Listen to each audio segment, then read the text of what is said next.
အားလုံးပဲမင်္ဂလာပါရှင်ကားချစ်သူများအတွက်သတင်းကောင်းလေးတစ်ခုရှိနေပါတယ်နော်ခင်မီစမ်းသစ်တဲ့ Kia IM Luxury ကားတစ်ကြီးတွေကိုတနေရာထဲမှာဝယ်ယူရရှိနိုင်တဲ့ TBS ကား showroom ကအထက်ပစွန်အောင်လမ်းမကြီးပေါ်မှာစတင်ဖွင့်လှစ်နေပြီပဲဖြစ်ပါတယ်ရှင် showroom ရဲ့လိပ်စာအတိအကျလေးကတော့အမှန်240နှစ်အထက်ပစွန်အောင်လမ်းမကြီးပေါ်မင်္ဂလာတောင်ညွန့်မြို့နယ်ဖြစ်ပါတယ်အနည်းဆက်ဆုံးတည်ရှိနေတဲ့နေရာကတော့ဂျပန်တရားအဆင့်360ဓာတ်ဆီဆိုင်နဲ့မျက်နှာချင်းဆိုင်မှာတည်ရှိတာပဲဖြစ်ပါတယ်ရှင် TBS ကား showroom ဖွင့်ပွဲအထိမ်းအမှတ်အဖြစ်ပထမဦးဆုံးလာရောက်ဝယ်ယူတဲ့ customer 10 ဦးကို iPhone 17 Pro Max ပေးသွားမယ်အစီအစဉ်လည်းရှိနေပါတယ်ရှင် TBS ကား showroom မှာကမြန်မာပြည်အတွက်အသင့်တော်ဆုံးအရေးအသွေးအမြင့်ဆုံးဖြစ်တဲ့ luxury brand ကားတွေကိုရောင်းချပေးသွားမှာပဲဖြစ်ပါတယ်ပထမဦးဆုံးမိတ်ဆက်ပေးခြင်းတဲ့ကားအမျိုးအစားလေးကတော့မြန်မာပြည်မှာလူသိများပြီးသားလည်းဖြစ်တဲ့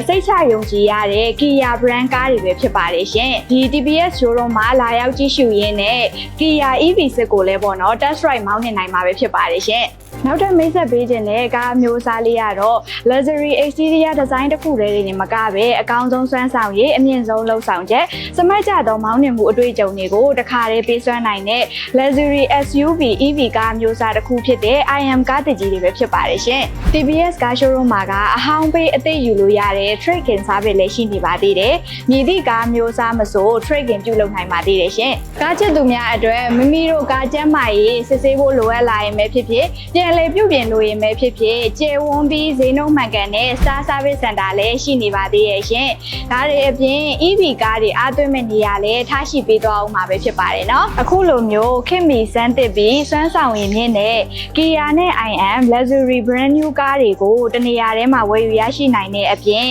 Service Center လည်းတစ်ခါတည်းရှိနေတဲ့ TBS ကား showroom ကိုလာရောက်ခဲ့ဖို့အတွက်နှွေးထွေးစွာဖိတ်ခေါ်လိုက်ရပါတယ်ရှင်